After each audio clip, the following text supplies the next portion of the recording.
Ano? Gusto mo malaman? Oo. Hindi ko alam. Anong hindi mo alam?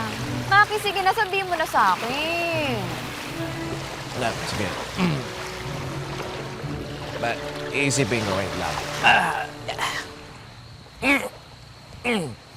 Ano na ulit yung tanong mo?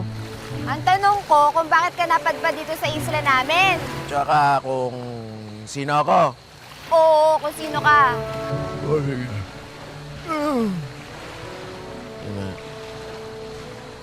Ay nako, Maki ah. Huwag mo akong babula-bulag.